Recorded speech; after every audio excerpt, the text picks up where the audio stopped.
Hello दोस्तों, आप सभी का स्वागत है मांगा मेलोडी हब पर। मैं शुरू कर रहा हूँ आज से दी एग्जीक्यूशनर। तो अब शुरू करते हैं पार्ट 1।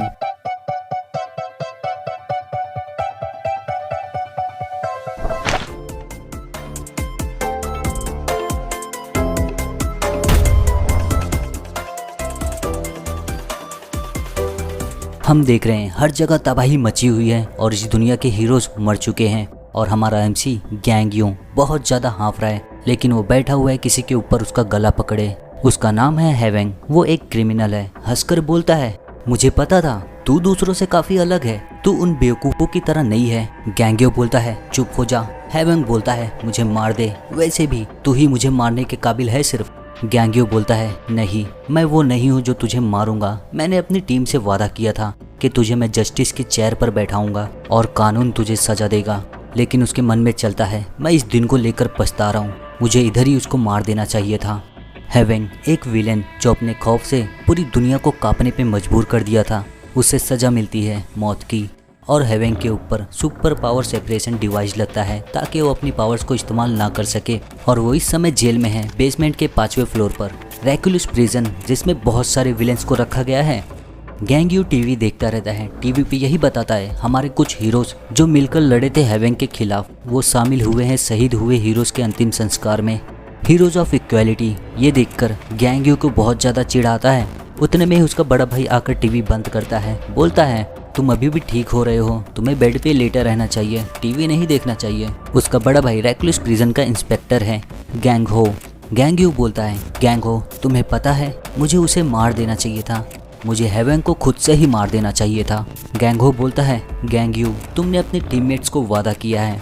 हीरो बोली रहती है, हीरोज लोगों को बचाते हैं, हमारा काम नहीं है किसी को मारना, तो हमें किसी को भी मारना नहीं है, भले ही वो कितना भी भयानक विलेन हो। क्रिमिनल्स भी इंसानी होते हैं, तो उनके पास हक है उन्हें खड़े होकर जवाब देने का। गैंग यू बोलता है, ये अच्छा है, लेकिन क्या होगा अगर हम लोग उनके हाथों से मर गए तो? हीरो बोलती है, मुझे वादा करो सभी लोग, चाहे कुछ भी हो जाए, किसी को भी मारना नहीं है। प्रेजेंट में गैंग हो बोलता है, मैं उसकी बातों से सहमत हूँ, लोगों को सिर्फ कानून के हिसाब से ही सजा मिलनी चाहिए, लेकिन मेरे जैसे करेक्शंस ऑफिसर उन सब चीज़ों को करते हैं, ये बात गुप्त है। लेकिन हेवेंग को अगले हफ्ते मौत के घाट उतारा जाएगा और मैं वहाँ रहूँगा। तुम हीरो रहकर अपना काम अच्छे से कर दिए, अब बाकी सब करेक्शंस ऑफिसर्स के ऊपर ही छोड़ दो। चलो अब चले, तुम्हारी टीममेट्स इंतजार कर रहे हैं, अपनी टीम को तुम विदाई दे दो। हीरोज का फेयरवेल जारी रहता है और बहुत सारे लोग रोड पे रहते हैं। मैं और मेरे भाई भी फेयरवेल में गए रहते हैं, लेकिन एक हफ्ते बाद जिस दिन एग्जीक्यूशन डे था हेवेंग का, मेरे भाई को मार दिया गया। लेकिन ऐसा क्यों? क्रिमिनल्स को कानून से सजा मिलनी चाहिए थी। मेरा भाई करेक्शन ऑफिसर था, उसे मार दिया गया। गैंग यू दुख में अपने कमरे में बैठा रहता है, तभी उसे पीछे से आवाज आती है एक ऑफिसर की। रेक्यूलस प्रिजन की वार्डन सियन जो बोलती है, बहुत दिनों बाद क्या तुम्हारे पास समय है बात करने के लिए? गैंग यू देखता है उसे अलग ही नज़र से। उतने में ही सियान उसे एक टैबलेट देती है। गैंग यू बोलता है, क्या है ये? सियान बोलती है, इसमें हेवेंग के एग्जीक्यूशन के दिन क्या हुआ था वो है। हम देखते हैं हेवेंग को एग्जीक्यूशन के लिए ले जाया जा रहा है। हेवेंग बोलता है गैंग हो से, हे तुम गैंग यू की तरह दिखते हो, क्या तुम उसके भाई हो? लेकिन तुम्हारे पास कोई सुपर पावर नहीं है, इसीलिए तुम प्रिजन के गार्ड बन गए हो। तो तुम दोनों में कौन बड़ा है, तुम या वो? गैंग हो कुछ बोलता नहीं है। हेवेंग बोलता है, बताओ मुझे, तो तुम्हें कैसा लगता है जब तुम किसी को मार देते हो? गैंग हो बोलता है, क्या? हेवेंग बोलता है, तुम एक प्रिजन के गार्ड हो और एक एग्जीक्यूशनर, मैं शर्त लगा सकता हूँ तुम भी मेरे जैसे ही लोग को मारते हो। तुम मार कर कैसा महसूस होता है? बहुत ही आसान लगता है। गैंग हो हिचकिचा के बोलता है, बहुत आसान। हेवेंग बोलता है, हाँ, बस मैं प्यार से अपनी उंगली से एक बार छू दूं सामने वाले को तो वो लोग एक साबुन के झाग की तरह फूट जाते हैं। गैंग हो बोलता है, मैं नहीं, मैं बहुत ज़्यादा जूझता हूँ, बहुत ही बेकार महसूस होता है तुम जैसे लोगों को एग्जीक्यूट करते समय भी, भले ही मुझे सिर्फ एक बटन ही दबाना होता है। मेरे सपने मुझे उठा देते हैं। एग्जीक्यूशन चेयर पे बैठा हुआ क्रिमिनल बोलता है, क्या तुम भी हमारे जैसी एक खूनी हो? जो कैदियों को मैं एग्जीक्यूट करता हूँ वो सपने में भी आकर मुझे परेशान करते हैं। हेवेंग बोलता है, लेकिन फिर भी तुम अभी भी काम कर रहे हो यहाँ? गैंग हो बोलता है, किसी को तो करना होगा ही, करेक्शंस ऑफिसर होने का मैं बस अपना काम कर रहा हूँ। हेवेंग, तुम्हारा एग्जीक्यूशन शुरू करने से पहले क्या तुम्हारा कोई आखिरी शब्द है? हेवेंग बोलता है, तो मुझे बताओ, तुम दोनों भाइयों में से बड़ा कौन है?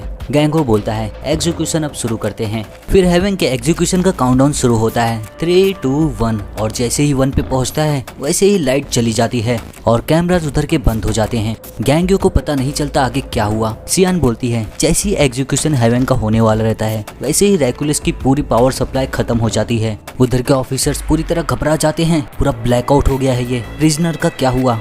तभी ऑफिसर को सुनाई देता है। हेवेंग बोलता है, मुझे पता था, मुझे कोई और मार नहीं सकता, मुझे सिर्फ वही मार सकता है। और वैसे ही एक ब्लास्ट होने वाला रहता है। गैंगहो सभी ऑफिसर्स को नीचे झुकने बोल देता है। ऑफिसर्स अपने वॉकी टॉकी से बैकअप के लिए बुलाते हैं तुरंत ही। प्रिजनर का सप्रेशन डिवाइस ब्रेक हो गया है। मैं रिपीट करता हूँ, प्रिजनर ब्रेक कर दिया है सप्रेशन को। उतने में ही उसके कंधे पे हेवेंग हाथ रखता है। ऑफिसर पूरी तरह घबरा जाता है। देखते ही देखते ऑफिसर का मुंह पूरी तरह फूलने लगता है। इसको बोलते हैं फूटना। ऑफिसर एक गुब्बारे की तरह फूट जाता है गैंगहो के सामने ही। हेवेंग बोलता है, तुम क्या सोचते हो? मुझे लगता है तुम बड़े भाई हो, क्या मैं सही हूँ?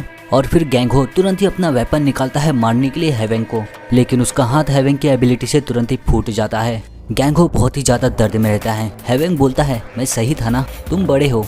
गैंगहो अपने दूसरे हाथ से अपना वेपन उठाता है और हेवेंग को मारते हुए बोलता है, तुझे कानून से ही सजा मिलनी चाहिए, तू एक मॉन्स्टर है। जैसे ही मारने वाला रहता है, हेवेंग अपनी एबिलिटी से उसको फोड़ देता है और उसकी मौत हो जाती है वहीं पे। रेकुलस प्रिजन का 5वां फ्लोर पूरी तरह तबाह हो जाता है और गैंगहो की खाली कैप ही दिखती है। हेवेंग बोलता है, अच्छा होगा मैं ये सवाल गैंगयो से पूछूं, सही ना? प्रेजेंट में गैंगयो को बहुत बड़ा झटका लगता है। सियान बोलती है, और अभी दी अनआइडेंटिफाई EMP स्ट्राइक हर एक प्रिजनर के फ्लोर पे सेट है। वो लोग आज़ाद हैं अपने सप्रेशन डिवाइस से। और अच्छी खबर ये है, हम लोग उन्हें प्रिजन से बाहर निकलने से रोकने में कामयाब रहे, लेकिन हमारे कई ऑफिसर्स भी उसमें फंसे हुए हैं उनके साथ। गैंगयो बोलता है, आखिर में EMP स्ट्राइक कौन लॉन्च किया? सियान बोलती है, हम लोग उसी को पता कर रहे हैं। हीरो गैंगयो, मुझे माफ करना, मुझे ये तुमसे पूछना पड़ रहा है तुम्हारे भाई के फ्यूनरल के समय, क्या तुम प्रिजन के अंदर का दंगा दबा सकते हो? गैंगयो बोलता है, क्यों नहीं, लेकिन सिर्फ एक शर्त पर। मेरे टीममेट्स मुझे बोले थे, हीरो लोगों को बचाते हैं और हम लोगों को किसी को मारना नहीं है। और मेरा बड़ा भाई जो करेक्शंस ऑफिसर था, बोला था लोगों को सिर्फ कानून के जरिए ही सजा मिलनी चाहिए, और जो उस कानून पे चल रहे हैं वो एग्जीक्यूशनर है। तो मुझे भी प्रिजन के अंदर घुसना है एग्जीक्यूशनर के तौर पर। सभी लोग प्रिजन के अंदर तबाही मचाते रहते हैं और बाहर निकलने के लिए बहुत ही ज्यादा बेकरार रहते हैं। तभी उन्हें आवाज आती है दरवाजा खुलने की। सभी लोग तेजी से दौड़ लगाते हैं बाहर निकलने के लिए, लेकिन जैसे ही पहुंचते हैं दरवाजे तक, वैसे ही सब हवा में पीछे उड़कर आ जाते हैं। देखते हैं तो सामने कोई खड़ा है और वो है गैंगयो। बोलता है, मैं हूँ गैंगयो, तुम्हारा नया करेक्शंस ऑफिसर। सभी लोगों को बहुत झटका लगता है। गैंगयो, एक हीरो प्रिजन गार्ड यूनिफॉर्म क्यों पहना है आखिर में? वेल, जो भी हो, तुमसे मिलकर बहुत अच्छा लगा, अब मरो। तुरंत ही अटैक करने के लिए बढ़ जाते हैं गैंगयो के ऊपर। गैंगयो वहीं पे खड़ा रहता है, सभी लोग को देखता है आते हुए उसके ऊपर अटैक करने वाले हैं। फिर अपना हाथ उठाता है पंच मारने के लिए, और जैसे ही वो पंच मारता है, सामने वाले के शरीर में एक बहुत बड़ा छेद हो जाता है और बाकी के प्रिजनर्स जो अटैक करने के लिए आते रहते हैं वो भी हवा में उड़ जाते हैं उसके इम्पैक्ट से, और बहुत सारे लोगों का हाथ पैर टूट जाता है। कोई तो बीच से ही अलग हो जाता है। जमीन पे देखते हैं तो किसी का हाथ गायब है, किसी का पैर गायब है, किसी का तो आधा शरीर ही गायब है। सभी लोग बहुत ही ज्यादा घबरा जाते हैं। क्या है ये? गैंगयो माइक से बोलता है, सभी सुअर लोग मेरी बात सुनो, गवर्नमेंट का ऑर्डर है, सभी ग्राउंड फ्लोर के लोग और जो एकांत कारावास में है ग्राउंड फ्लोर पे, और first basement floor, second basement floor, third basement floor, fourth basement floor और फिफ्थ बेसमेंट फ्लोर, वहाँ नीचे तक फिफ्थ बेसमेंट फ्लोर तक मैं टेक ओवर करूंगा। हेवेंग सुनकर हंसकर बोलता है, तो तुम आ गए? गैंगयो बोलता है, मैं मेरे भाई की ड्यूटीज को टेक ओवर करूंगा, तुम सभी का तुरंत ही एग्जीक्यूशन होगा। प्रिजनर्स सुनते हैं, एग्जीक्यूशन? तू बोल क्या रहा है? तू हमें मारेगा? गैंगयो बोलता है, तुम लोगों ने अनगिनत जाने ली है खुद से और तुम मरने का सुनकर दुखी हो रहे हो अब। प्रिजनर्स बोलते हैं, अनगिनत जाने? तभी क्यूटा बोलता है, जो 12 लोगों को मारा है, मैंने इतनी भी जाने नहीं ली है। ब्रुक्स 7 लोगों को मारा है, बोलता है, मैंने जितने भी लोगों को मारा है उससे ज्यादा तो मेरी उंगलियां हैं। किड, जो बच्चों को अगवा किया है, रेप किया है और मर्डर किया है, बोलता है, मैंने 5 लोगों से ज्यादा नहीं मारा। और तुम कौन होते हो जो ये तय करेगा मरेंगे कि जिएंगे हम? मेरे वकील को बुलाओ, हमारा हक है अपनी बात को कहने का। उन प्रिजनर्स के बीच में एक बंदा रहता है, सोचता है ऐसा लगता है दंगा होने का माहौल हो रहा है। यह है गाविन, जो रेप करके मारा है और 8 लोगों को अलग से मारा है। सोचता रहता है जब तक इसका दूसरे प्रिजनर्स के ऊपर ध्यान है मैं यहाँ से भाग सकता हूँ। फिर अपना तुरंत ही स्किल एक्टिवेट करता है और बहुत तेजी से प्रिजन से बाहर निकलने के लिए भागता है। उसे लगता है कि वो जरूर निकल जाएगा, लेकिन उसे एहसास नहीं होता कि गैंग्यू का किक आ रहा है उसकी साइड से। उसके सर पे ही जोर का किक मारता है और उसका सर पूरी तरह फट जाता है। सभी देखते हैं तो उनके मन में एक अलग ही खौफ आ जाता है। गैंग्यू बोलता है मैं तुम्हें एक विकल्प दूंगा, तुम अपना सप्रेशन डिवाइस वापस पहनकर अपने सेल में जा सकते हो और एग्जीक्यूशन का इंतजार कर सकते हो, या फिर तुम मेरे हाथों से अभी मर सकते हो। सभी लोग सोच में पड़ जाते हैं क्या करना चाहिए उन्हें, दोनों तरफ तो मौत ही है। तभी बीच में से एक बंदा बोलता है क्या बकवास है ये, प्रिजन में जाकर इंतजार करना ये अच्छा विकल्प है, लेकिन मरना तो दोनों तरफ ही है। और क्या पता हम लोग यहाँ तुमसे लड़कर मरने से पहले निकल जाए, तुम्हारी शर्तों का कुछ भी मतलब नहीं बनता है। गैंग्यू बोलता है ये कोई शर्तें नहीं है, ये मैं तुम पर रहम कर रहा हूँ और कुछ नहीं। सभी प्रिजनर्स एक दूसरे से बोलने लगते हैं हम लोग तो फंस गए हैं, दोनों तरफ से मरना ही है, सरेंडर करे तो भी लड़े तो भी। मुझे लगा था ये गार्ड है लेकिन ये हीरो है, हीरो ऑफ इक्वालिटी। सब लोग ऐसे ही एक दूसरे से बोलते रहते हैं। उतने में ही वो बंदा अपना स्किल और जोर से चिल्लाता है सुनो मेरी बात, सभी लोग सुनो, ये हीरो ऑफ इक्वालिटी हो या ना हो ये है तो अकेला, हम लोग इतने सारे हैं, ये हम सब से तो लड़ नहीं पाएगा।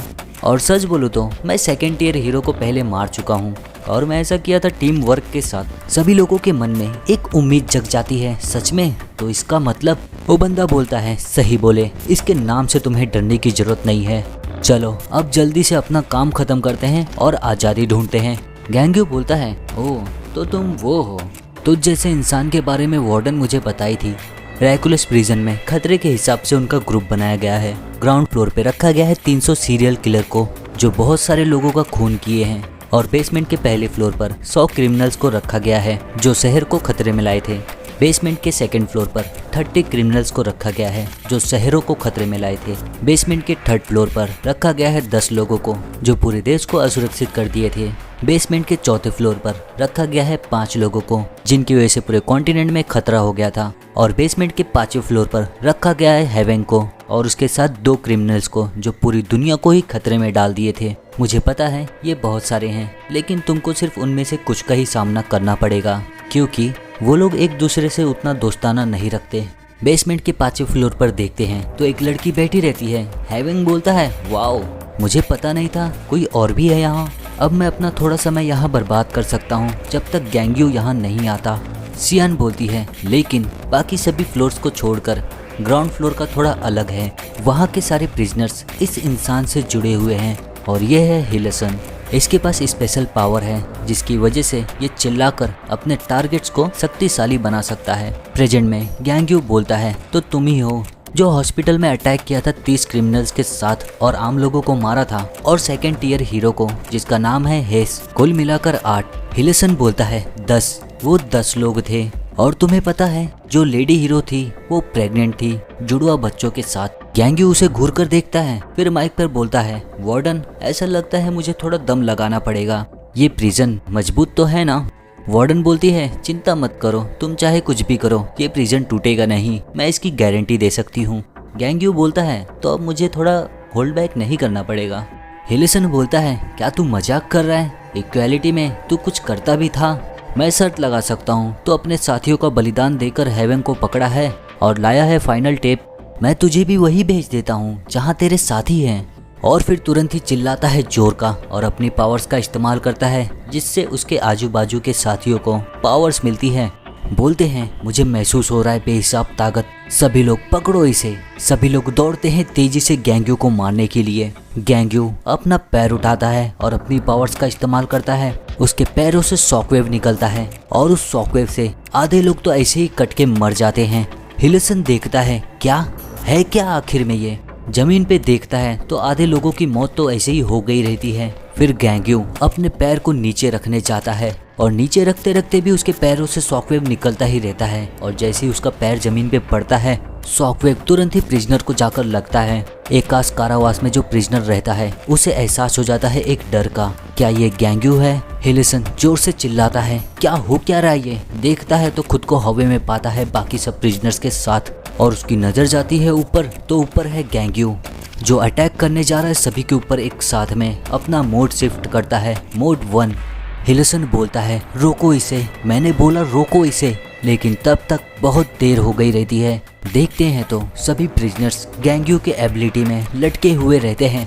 लटके तो नहीं, कट कर गिरते रहते हैं। कोई बीच में से कटता है तो कोई कहीं और से ही कट जाता है। हिलिसन भी बीच में से आधा हो जाता है। सोचता है नहीं, ऐसा नहीं हो सकता। सभी प्रिजनर्स ऊपर से नीचे गिरते रहते हैं, आधे कटे हुए, और देखते ही देखते गैंग्यू लाशें बिछा देता है। माइक में बोलता है, ग्राउंड फ्लोर पे जितने भी प्रिजनर्स थे सभी का एग्जीक्यूशन हो गया है पूरा, लेकिन गैंग्यू का काम अभी यहाँ पे नहीं खत्म हुआ है। वो अब जाएगा बेसमेंट के फर्स्ट फ्लोर पर। सो गाइस, ये चैप्टर यहीं पे ख़त्म होता है। मुझे गैंग्यू के एबिलिटी का तो पता नहीं क्या है उसकी एबिलिटी, क्योंकि उसका नाम नहीं दिया गया था, इसीलिए मैं शॉकवेव बोल रहा था। जैसा भी हो, वीडियो पसंद आई होगी तो लाइक ज़रूर करना, और डिमोनिक एवोल्यूशन मैं एक्सप्लेन ज़रूर करूँगा। तो जिसको दोबारा देखने की इच्छा है वो भी देखे, और जो नहीं देखा है वो तो ज़रूर देखे। और इतना सा सोचने के लिए मुझे इतना समय लग गया, और इसीलिए इतना समय लग गया मुझे वीडियो डालने के लिए। लेकिन अब से मैं रेगुलर डालने की कोशिश करूँगा। और रही आधे घंटे की वीडियो की बात, तो मैं शाम को भी एक वीडियो डाल दूँगा, तो 30 मिनट्स पूरा हो जाएगा। तो अब मिलते हैं अगली वीडियो में।